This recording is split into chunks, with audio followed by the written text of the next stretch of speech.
What's up, Pirates Nation? Welcome to this week's edition of the BATTLIN BUCS podcast. I'm Mason Spesky, your host. We're going to get right into it here. We're going to discuss the week ahead for the prior week for the Pirates. It was a crucial 6-game homestand against the Dodgers and the Twins. Pirates actually fared very well in those 6 games. We'll get into that.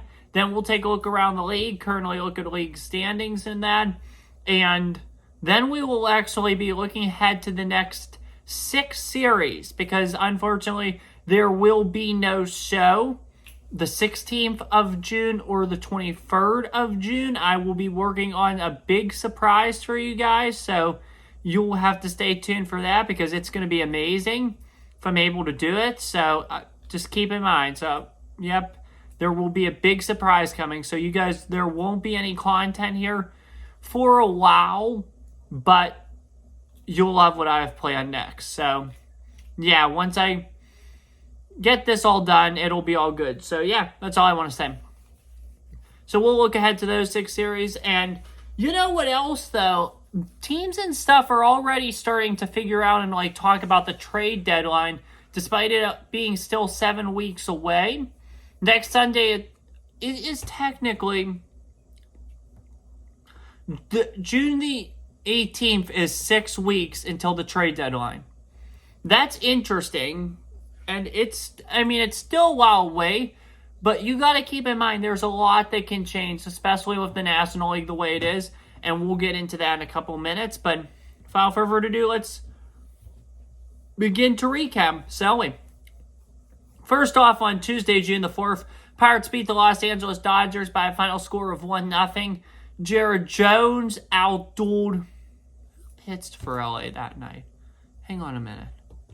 I forget who pitched that night for them. I think Paxton pitched on Wednesday against Skeens. But hang on. Tyler Glasnow. Jared Jones outdueled former Pirate Tyler Glasnow. And the Pirates were able to get the job done 1-0. Jack Sawinski's home run was all they needed. This was awesome for sure because Jones did everything he could. He came back from a horrible start in Detroit, and he truly proved that he's somebody the Pirates can rely on to do big things, and that is crucial to have a guy like Jared Jones on your roster for multiple reasons, and that being one of them. So it's amazing. He did what he did, so good for you, Jared Jones. Number 5, or June the 5th, the Pirates won the series against the Dodgers in an unlikely offensive showdown because this was the night of Skeens against James Paxton, but more so Skeens against Shohei Ohtani. Skeens struck him out the first time, but then he had his number the next time. I think he had a single, and then his other at-bat was a home run.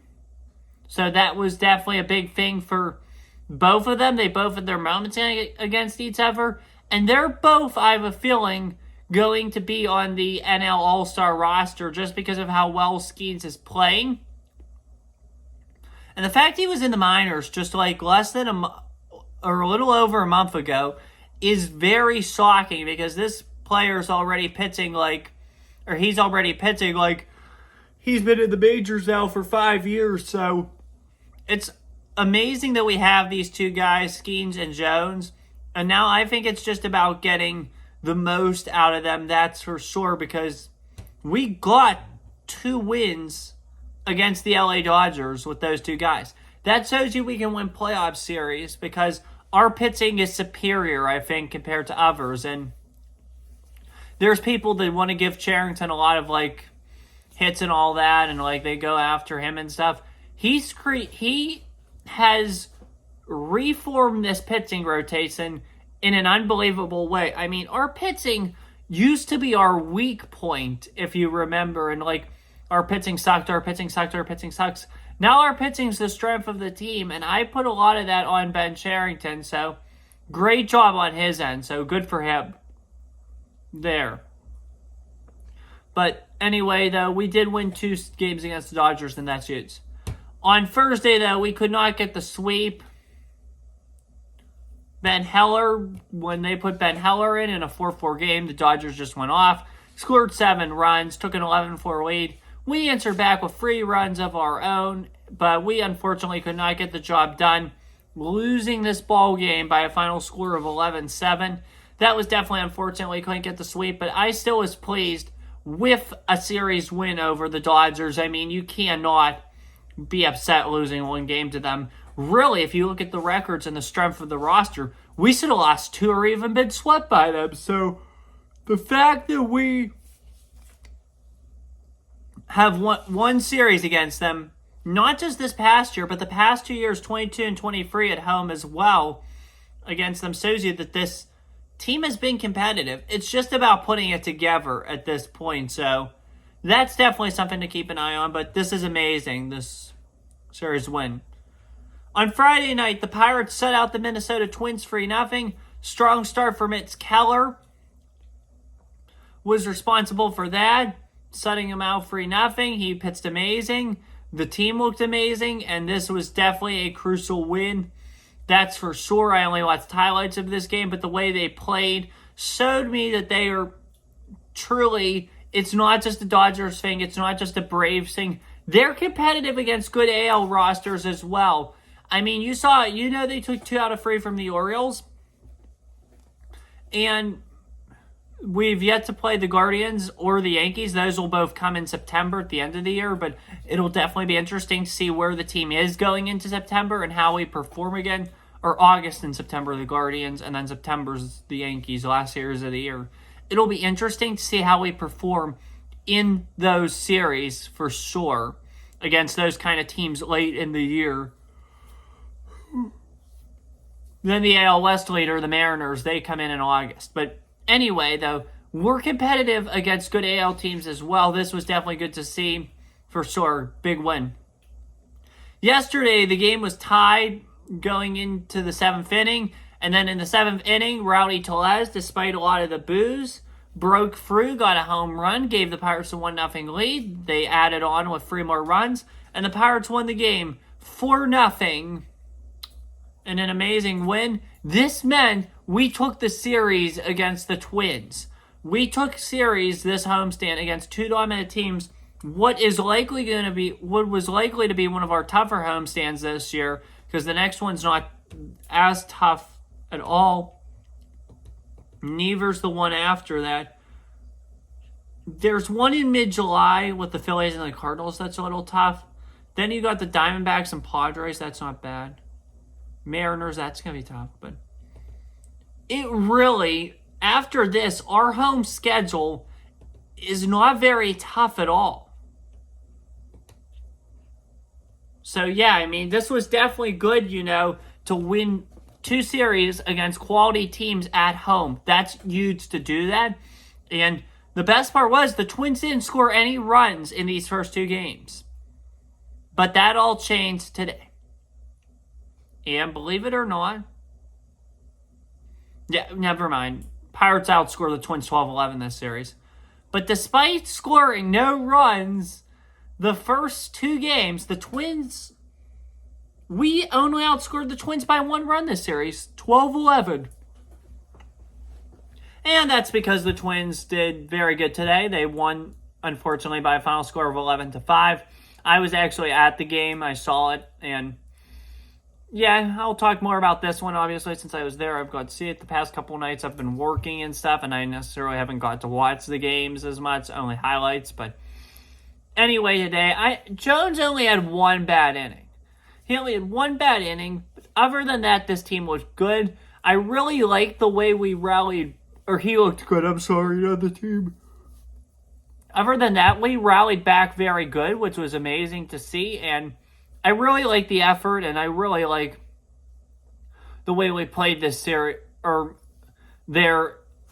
that's for sure, when we were up 4-3. Then, unfortunately, someone makes a dumb decision, takes Jared Jones out of the baseball game for Kyle Nicholas, who has struggled so much all season long, and he puts him in, and the Twins tie the game at 4-4. We go the rest of the way, the bottom of the 6th, the bottom of the 7th, the bottom of the 8th, and the bottom of the 9th. We can't score 1 simple run. Then the 10th inning comes. No more Aroldis Chapman. No more Hunter Stratton. So who do we go to? Ben Heller. The dude who allowed all those runs to the Dodgers and lost us the Dodger series. I knew it wasn't going to be good. And it wasn't good. A 4-4 game turned into 11-4 Twins lead and 11-5 Twins victory. Ridiculous. Seriously, like, we don't have any pitchers better in this bullpen. You couldn't have used Holderman, Mulzinski, but he pitched yesterday. Ortiz. We don't actually. Because obviously we have 4 starters on this team. We have 4 starters on this team locked down. Skeens, Jones, Keller, and Falter. We need that 5th guy. And who's that 5th guy going to be is the question. I wish it were Martin Perez, but it's obviously not going to be. Because I don't think he's done good enough this year. So that's what I got to say. Anyway, though, at this point, we are now going to take a look around the league. Sorry, I was just looking at something on my screen. We're going to now take a look around the league before coming back and looking well into the future for the Pirates, actually. Anyway, let's look at the standings right now. Following this week of games, Sunday Night Baseball is concluded. The Yankees beat the Dodgers 6-4, so that was definitely interesting for sure. So yeah, let's look at the AL East. Yankees lead that division with a 46-21 record. Baltimore's in second, 42-22, 2.5 games back.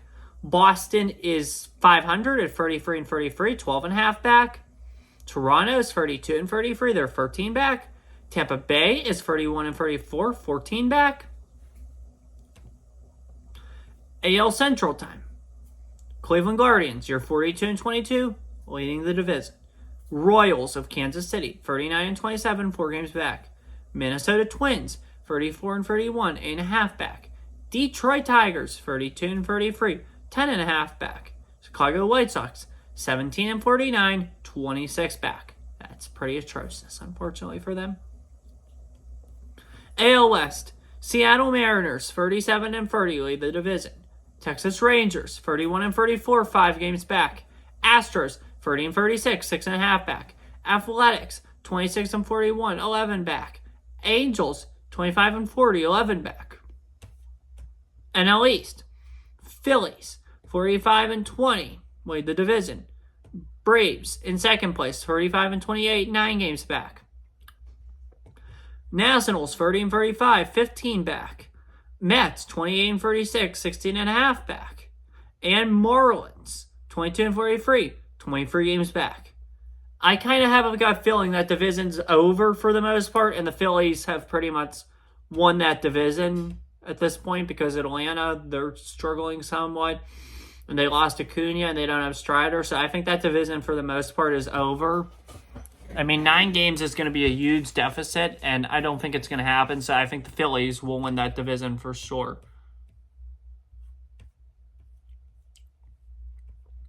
NL Central time. Brewers, they lead the division. Hang on. Oh, crap. Went back to scores. I'm sorry. Here, we're good now. Brewers, 38-27. Cubs, 32-34, 6.5 back. Reds, 32-34, 6.5 back. Cardinals, 31-33, 6.5 back. And we are in last place, unfortunately, at 31-34, 7 games back. However, the 1/2 game separates us 5th place and 2nd place. So don't take that. Take it for what it's worth. I mean, I don't think we're a last place team. The standings might show that just because we've lost more games. But you know what? We're only a 1/2 game back in 2nd place. That shows you right now this whole thing in the NL Central is a logjam. I think Milwaukee, it's too early, I think, to call yet or say it's a strong chance. But I think Milwaukee pretty much is going to win this division, and they'll be the free seed in the NL. So that's what I have to say about that. NL West, Dodgers, you're 41-26. Lead the division. Padres 34-35, 8 games back. Giants, 32 and 34, 8.5 back. Diamondbacks, 31 and 35, 9.5 back. Rockies, 23 and 42, 17 back. Now on to the wild card race. For the American League right now, the Yankees have the best record and the Guardians have the second best record. Those two teams would be on buys.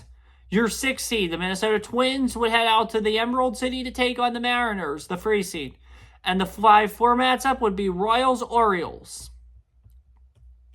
Red Sox, you're a game and a half behind the last wildcard team. That's the Twins, by the way. So the Red Sox are a game and a half back. Tigers are 2 back. Blue Jays are 2 back. Rays and Rangers are 3 back. Astros are 4.5 back. A's are 9 back. Angels are 9 back. White Sox are 17.5 back. Again, I don't think I could say it by now, but the Athletics, Angels, and White Sox, all right now, those 3 teams should be focused on being sellers at the trade deadline for sure. They're not going anywhere this year, and they are done. They're not going to make the playoffs, so I think they need to focus on selling. You know, you got these fringe clubs, Astros, Rangers, Rays, Jays. It's too early to tell with those guys, those 3, but I'd stand pat and wait till like a week out before the deadline to make any decisions. Tigers and Red Sox and any team in this playoff picture right now, you guys got to buy because, I mean, yeah, for sure, because the Tigers, they need to get a winner together soon. They haven't been good in a while. Red Sox, you need to prove you're a good team this year for once. Get on in those playoffs, so they need to buy, and then obviously those 6 teams in the playoff picture need to buy. Alrighty, looking at the NL now. The Phillies are the 1 seed, 45 and 20. They'd get a bye. And the 2 seed, the Dodgers, 41 and 26, they would get a bye as well. So those 2 teams, yeah, they're pretty good.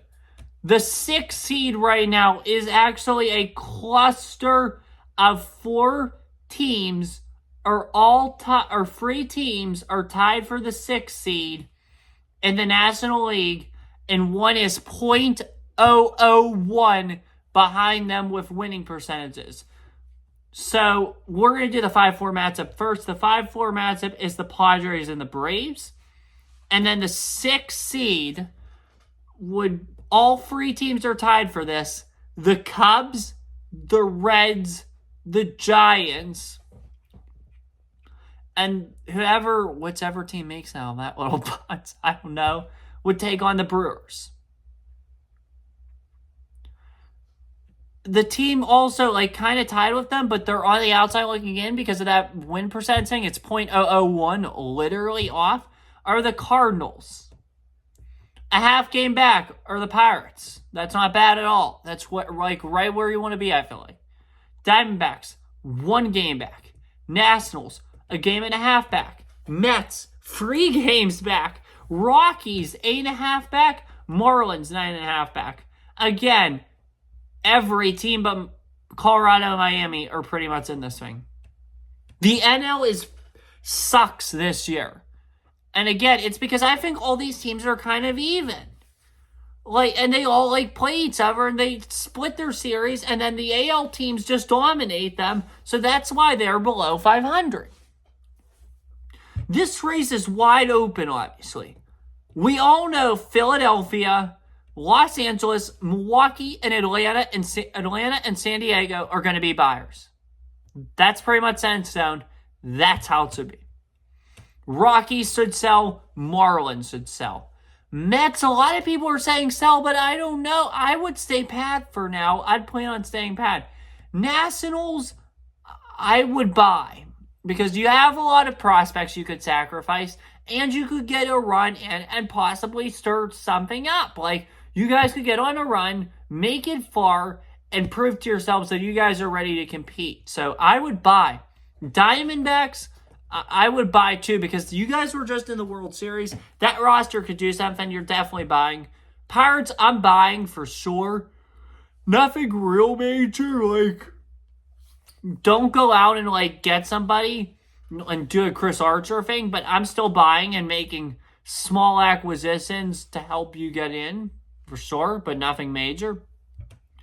Cardinals bye, and then obviously Giants, Reds, Cubs bye. So it's definitely going to be interesting. I hope to see more separation by the deadline so that you can know for sure, but that's how I see it right now. But the big buyers, I think, this deadline are going to be the Yankees, Guardians, Royals, Braves, and Padres. Because if you think about it, the Yankees, they obviously are going to buy, but they don't need to buy. They have a good roster. Seattle is one that I think needs to buy, but won't buy. Cleveland, they don't need to buy, but I think they will buy. Orioles are fine. Royals might need to buy and get somebody big just to like possibly get in and get on a little run here. I'd like to see them go far for sure. Twins, yeah, I don't think they're going to be big buyers. I think they just feel like they'll get in and they'll get in. Phillies have everything they need. There's no reason for them to buy, but they will buy, but they have everything they need. Dodgers, obviously they're going to buy, but they don't need much more. Brewers, they should buy. They should like maybe get a couple acquisitions for the playoff run and be fine. Braves, they obviously need a big bat because Acuna's gone. Padres, yeah, I would buy, but nothing big. And then it's too early to say about this cluster from the Cubs down to the Mets. That'll be an interesting debate, that's for sure. All right, we're going to take a brief look here at the next 6 series for the Pirates because there won't be shows, as I said, June 16th or June 23rd. We're something big, and we'll hopefully that out soon. But the series will resume June the 30th, and we should be with you guys every Sunday or Monday till the end of the season. So that'll definitely be good, that's for sure. And like I said, too, we're going to get into it comes July. I'm hoping to have the playoff probability spreadsheet, just like I did for NFL, up if you watch those up and going at that point. So, yeah, definitely keep an eye on it because it's going to get interesting here, especially once we get closer to the deadline. So, our first series is this week against the St. Louis Cardinals. All the games will be played in St. Louis. Those games will be Tuesday, June 11th at 7:45 p.m. on Eastern Time, Pittsburgh time. Wednesday, June the 11th, June 12th at 7:45. And Thursday, June the 13th at 2:15. I would ideally like to take 2 out of this series. I think we will take 2. So I think, here I'm just writing it down, wins and losses. I think we take 2 out of 3, and I think that's what I'd be happy with. Rockies are up next. That will be the Father's Day weekend series, Friday, June 14th at 8:40, Saturday, June 15th at 9:10, and Sunday, June 16th at 3:40. I think we take 1 game from them. I think the Rockies will win 2 out of 3, unfortunately. So, yeah, that puts us at a 3-3 road trip, and that wouldn't be bad. Reds come into town after that. They're coming to Pittsburgh Monday, June 17th at 6:40, Tuesday, June 18th at 6:40, Wednesday, June 19th at 12:45. I think we take 2 games that series.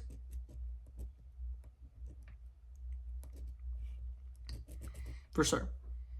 Rays, after that will be followed by Tampa Bay Rays, Friday, June 21st, 6:40, Saturday, June 22nd, 4:05, and Sunday, June 23rd, 1:35. I think we take 2 out of 3 there. Reds, we go to Cincinnati right after that. Monday, June 24th at 7:10. Tuesday, June 25th at 7:10. And Wednesday, June 26th at 1:10. I think we lose 2 out of 3. Alrighty. After that, this is actually the midpoint game of the year. I think this is game 81 out of 162, which puts you at exactly halfway. Friday, June 28th against the Atlanta Braves, which are the last series in this little bunch here. The Atlanta Braves, Friday, June 28th at 7:20. Saturday, June 29th at 4:10. And Sunday, June the 30th at 11:35 a.m. I think we take 1 out of those 3. And I think we go an even 9 wins and 9 losses over these next 18 games. What are we right now? 41 and 44? I think we're 40 and 43 next time we talk. 40 and 43. That's what I'd like to be. Now, if we're 42 and 41, that would probably be ideal. I mean, what I meant was I wouldn't be upset with 40 and 43 because I think that's where we'll be. But I would like 42 and 41 or even 40 and 3 and 40. So that's what we got to work on. The schedule's very manageable. If we could take 2 or if we could take 4 out of the Cardinals and Rockies, that'd be nice. I feel like it's a necessity to take 4 out against this in this homestand against the Rays and Reds. And if we take 2 in that series against the Reds and the Braves on the road, I will be happy because those are tough places to play and they're against quality teams. So, yeah, it'll definitely be an interesting rest of the month. We'll know a lot more. We'll have a lot more to talk about for sure. It'll be a super long edition, probably like an hour on June the 30th. It'll definitely be good, that's for sure. And it'll be like our halfway edition. We'll see where the teams stack up halfway through the 2024 season, and then we'll begin the process of, believe it or not, we will begin the process of looking ahead to the second half of the year, which is good for the Pirates. It's actually, believe it or not, pretty friendly. We don't play the Brewers late this year. We play the Brewers in Milwaukee. Well, I shouldn't say that because it's our last home series, but we don't play the Brewers in Milwaukee late this year. Our last series of the year in Milwaukee is July 9th through 11th. Then we go down to Chicago to take on the lowly White Sox.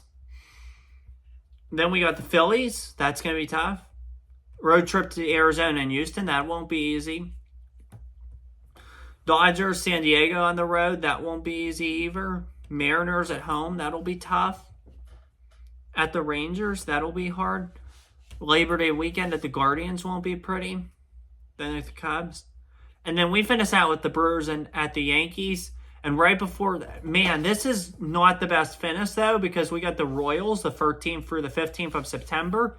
Then we play 4 games through the September 16th through 19th in St. Louis. September 20th or 22nd in Cincinnati. September 24th through 26th at home against Milwaukee. And September 27th and 29th to end this season in New York against the Yankees. So it's definitely going to be a tougher finish. We just got to play hard. We got to play well. We've missed some opportunities this year. Getting swept by Oakland's not good. So a lot to work on in a short amount of time. That's all I have for you guys this year. Today. I can't wait to see you guys on June the 30th. Enjoy these next 3 weeks of Buccos baseball. Have a good one. Take care. Stay safe. And as always, peace. See you in a few short weeks.